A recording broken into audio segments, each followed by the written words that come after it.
Hello friends, स्वागत है आपका साइंस एंड मैथ्स जोन में। और आज की वीडियो में हम पढ़ने वाले हैं इलेक्ट्रिसिटी का तीसरा पार्ट। इसके अंतर्गत आज की वीडियो में हम विद्युत धारा, इस पर आधारित न्यूमेरिकल और साथ ही तार के बीच आवेशों का प्रवाह कैसे होता है और विद्युत धारा की दिशा क्या होती है। यहाँ से बहुत सारे प्रश्न बनते हैं परीक्षाओं में कि विद्युत धारा की दिशा क्या होती है, positive to negative, negative to positive, electrons कैसे गति करते हैं, पॉजिटिव टू निगेटिव या फिर निगेटिव टू पॉजिटिव। तो ऐसे प्रश्नों के लिए अब देखिए पूरा वीडियो। तो चलिए शुरू करते हैं। सबसे पहले हम देखते हैं कि विद्युत धारा क्या होता है।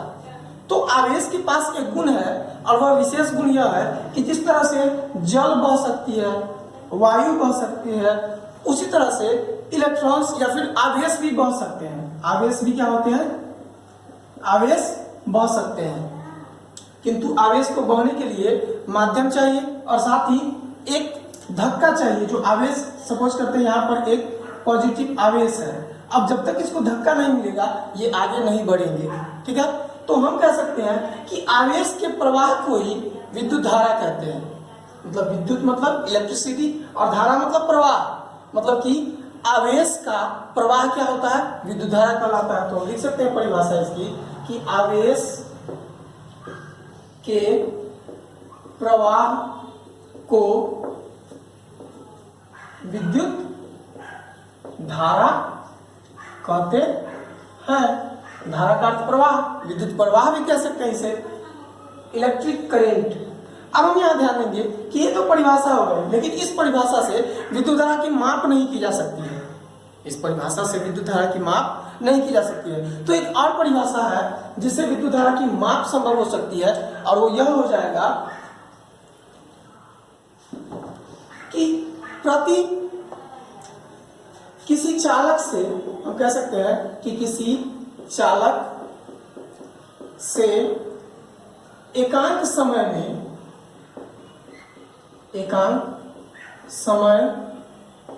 में प्रवाहित, एकांक समय में प्रवाहित, जैसे कि एकांक समय क्या हो जाएगा? 1 सेकेंड, या फिर यह कह सकते हैं प्रति सेकेंड प्रवाहित किसी चालक से एकांक समय में प्रवाहित आवेश की मात्रा, आवेश को सीधा कह सकते हैं, आवेश को विद्युत धारा कहते हैं।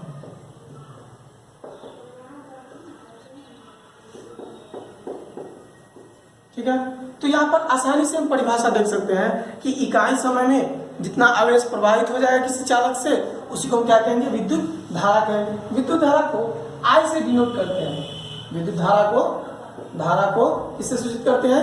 I से।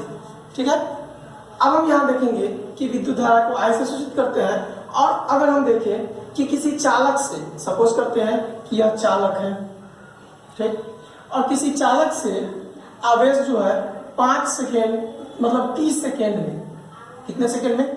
30 सेकेंड में अगर Q कूलम आवेश प्रवाहित होता है, ठीक है, किसी चालक तार से Q कूलम जो है वो 30 सेकेंड में प्रवाहित होता है, तो यहाँ पर सूत्र क्या बनेगा? तो धारा या फिर विद्युत धारा जिसको हम I से डिनोट करते हैं, बराबर क्या हो जाएगा? आवेश की मात्रा जो कि Q और बटा में समय की मात्रा T। तो यहाँ पर सूत्र बनता है I equal to Q by T। I equal to Q by T मतलब आवेश क्या है? प्रति एकांक समय में या प्रति इकाई समय में प्रवाहित आवेश की मात्रा है। ठीक है, तो इससे हम विद्युत धारा की माप कर सकते हैं। अब हम बात करते हैं विद्युत धारा के मात्रक की, कि विद्युत धारा का मात्रक क्या होगा। विद्युत धारा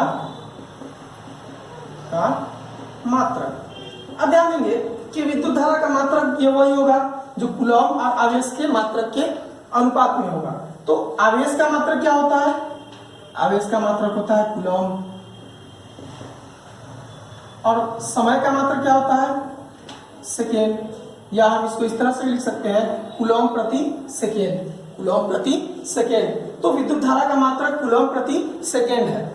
विद्युत धारा का मात्रक क्या है? कूलम प्रति सेकेंड। लेकिन आंद्रे मेरी एम्पियर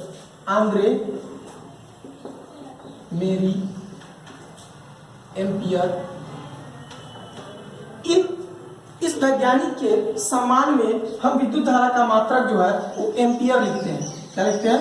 एम्पियर। मतलब कि इस कूलम प्रति सेकेंड को हम क्या कह सकते हैं?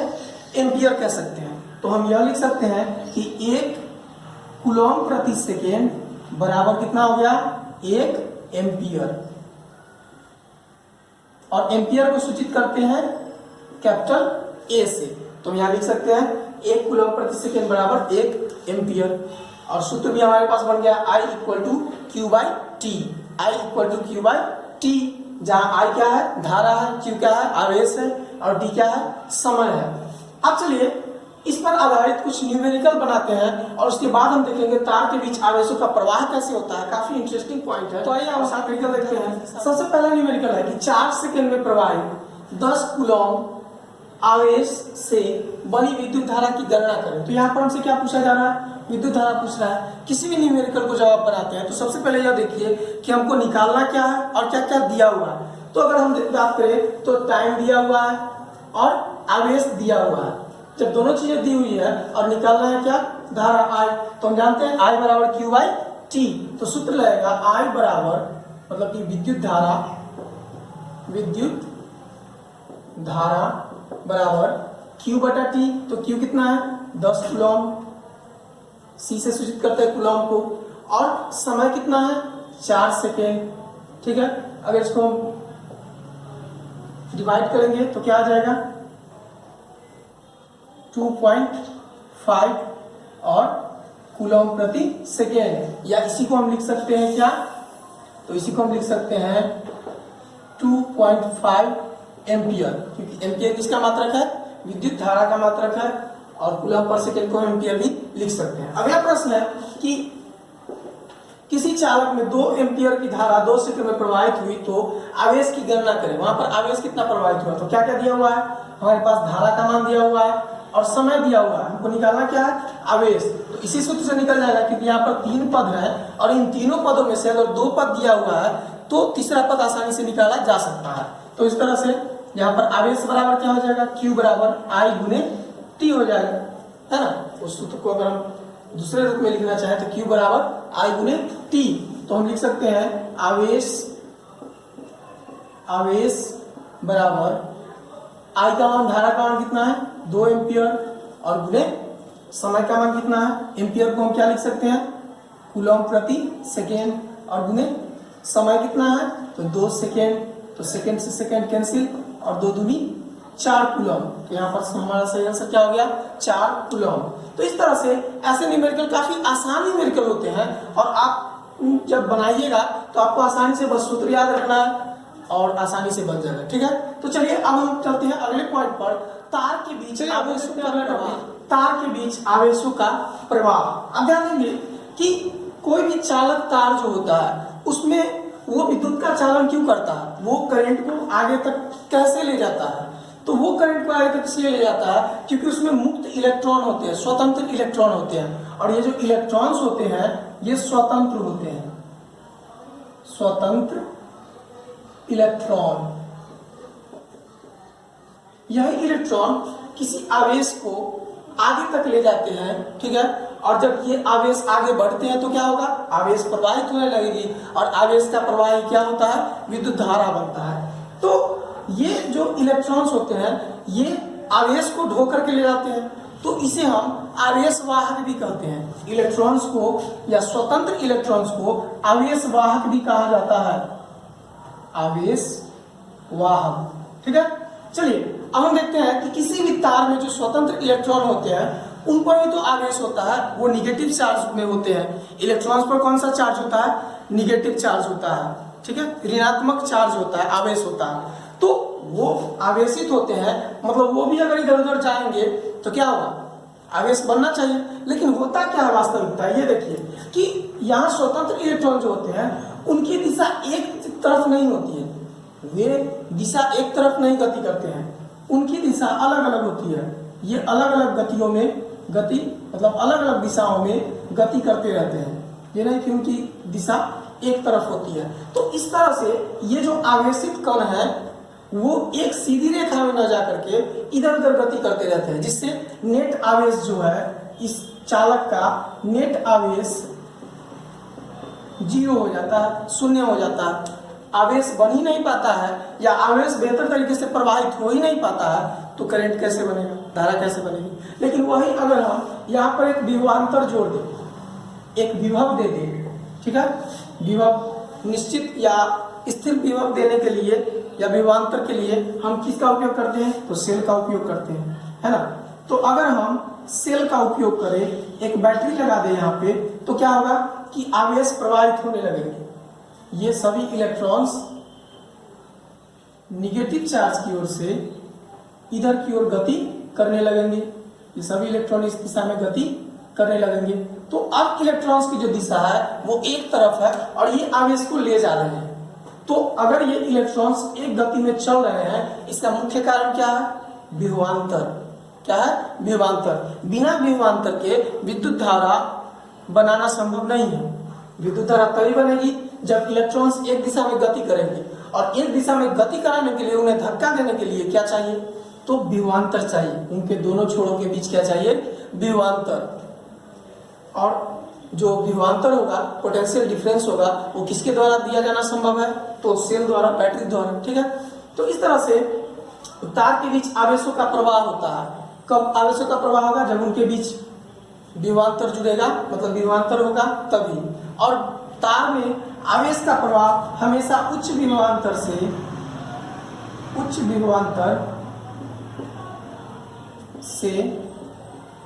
निम्न विभवांतर की ओर,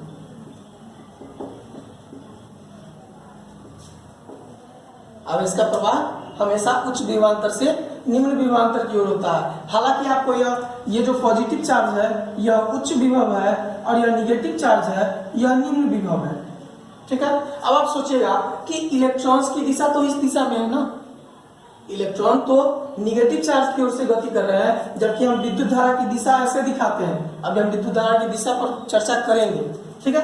तो हमने यहाँ पर देख लिया कि आवेश का प्रवाह कैसे होता है तार में। अब हम बात करेंगे विद्युत धारा की दिशा पर, ठीक है।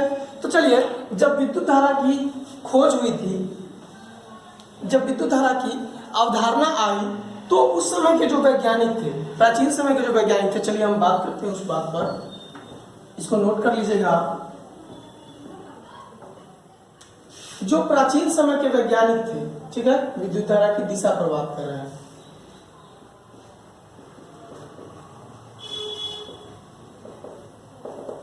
जब विद्युत धारा की अवधारणा प्रकट हुई, जब खोज हुई, जब इसके बारे में सबको जानकारी मिली, तो उस समय यह माना जाता था वैज्ञानिकों के द्वारा कि पॉजिटिव चार्ज जो धनावेशित कण है या धनावेश है, वो आगे की ओर बढ़ता है चालक में, और तब धारा का निर्माण होता है, ठीक है। लेकिन वो क्या थी, एक गलत अवधारणा थी पुराने वैज्ञानिकों के द्वारा, यह गलत अवधारणा थी।